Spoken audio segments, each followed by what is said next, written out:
तो तमाम सहयोगी हमारे साथ बने हुए हैं। विलास आठवले हमारे सहयोगी हमारे साथ बने हुए हैं। विलास जी, आपके हिसाब से वो कौन से मुद्दे हैं जिन पर ये चुनाव लड़ा जा रहा है, और उससे भी ज्यादा महत्वपूर्ण ये कौन सी पॉलिटिकल पार्टी या अलायंस के लिए करो या मरो की स्थिति है, अस्तित्व की लड़ाई है?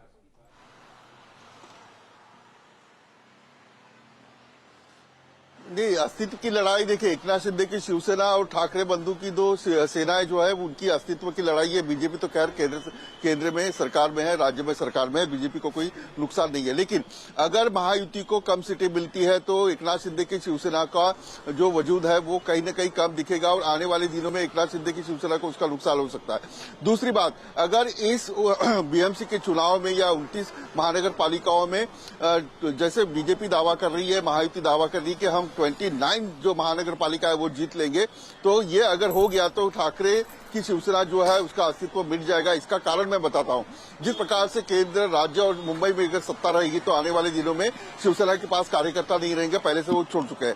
दूसरी एक बात, आज का चुनावी मुद्दा ये है कि आज सुबह से लेकर वोटर लिस्ट में धांधली आदि की ऐसा आरोप किया गया है। खुद राज ठाकरे ने इस बारे में नाराजगी व्यक्त की। मैं उद्धव ठाकरे के यहाँ पहुंचा तो उद्धव ठाकरे ने हाथ दिखाकर कहा कि ये स्याही जो है वो मिट रही है। तो ये मुद्दा जो है वो सामने आज चुनावी इसके बाद जो मतदान होगा उसमें दिखाई देगा। दूसरी बात, देवेंद्र फडणवीस ने यह कहा है कि हर बार चुनाव आयोग पर ऊपर आप निशाना साधते हो, अगर ये स्याही मिट रही है तो आप ऑयल पेंट लगाओ। तो इसी मुद्दे के ऊपर इसके बाद का जो वोटर है वो सोचेगा, लेकिन ये रहेगा 10 या 20%। लेकिन जो लोकल कैंडिडेट अगर जिसका मजबूत है उसकी ताकत इस बार दिखने वाली है, वही खींच के लाएगा एक एक सीट। अगर ठाकरे ने अच्छे कैंडिडेट दिए तो हो सकता है कि उसकी सीटें और जो है वो मजबूती से आगे आए, लेकिन अभी कांटे की टक्कर दिखाई दे रही है।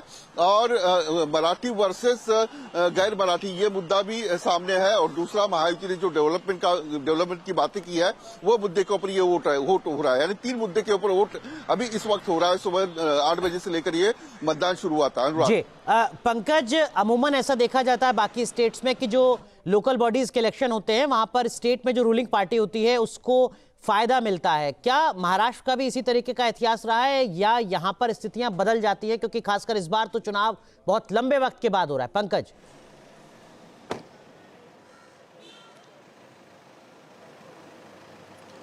अनुराग, उसके पहले देखिए मेरे साथ शर्लिन चोपड़ा हैं जिन्होंने अभी अभी अपना वोट कास्ट किया है, और जो आरोप लग रहे हैं कि सैनिटाइज़र लगाने से ये जो निशान हैं वो मिट रहे हैं। एक बार मैं चाहूँगा कि शर्लिन दिखाएं कि क्या सैनिटाइज़र लगाने से ये जो निशान हैं क्या वो मिट रहे हैं।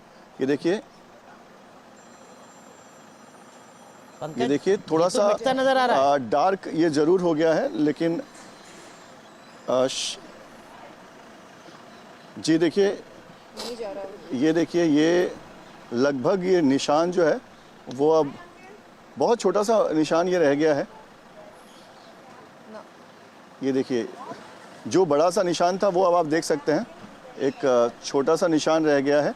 और यही आरोप जो है वो लग रहे हैं, राज ठाकरे ने ये आरोप लगाए हैं, उद्धव ठाकरे की तरफ से आरोप लगाए जा रहे हैं कि बहुत से ऐसे लोग हैं जो चुनाव करके आ रहे हैं और तुरंत उनके निशान जो है वो सैनिटाइजर की मदद से पंकज, हम उम्मीद करते हैं कि चुनाव आयोग से संबंधित जो बॉडीज हैं वो देख रही होंगी शर्लिन के इस लाइव डेमो को। लेकिन शर्लिन से भी एक बार अपील जरूर करवाइएगा न्यूज नेशन के दर्शकों को कि वो घर से बाहर निकलें और अपनी वोट की ताकत का इस्तेमाल करें। पंकज, तो आप देख सकते हैं कि निशान अभी भी है।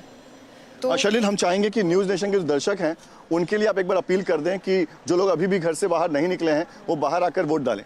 जी, आप सबसे मैं अनुरोध करती हूँ कि अगर आप ये सोचते हैं कि एक वोट से क्या फ़र्क पड़ता है, आप वोट डालें ना डालें क्या फ़र्क पड़ता है, आप बिल्कुल ऐसा ना सोचें, क्योंकि हर वोट मायने रखता है।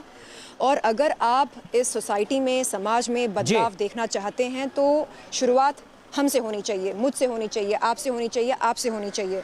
तो प्लीज़ अपने नज़दीकी बूथ पर जाएं, इलेक्शन पोल बूथ पर जाएं और वहाँ पर अपना मतदान करें। बहुत बहुत शुक्रिया शर्लिन आपका, बहुत बहुत शुक्रिया पंकज और विलास आठवले आप दोनों का भी। तो देखना होगा कि किस तरीके से जो चुनावी कसरत है वो आगे बढ़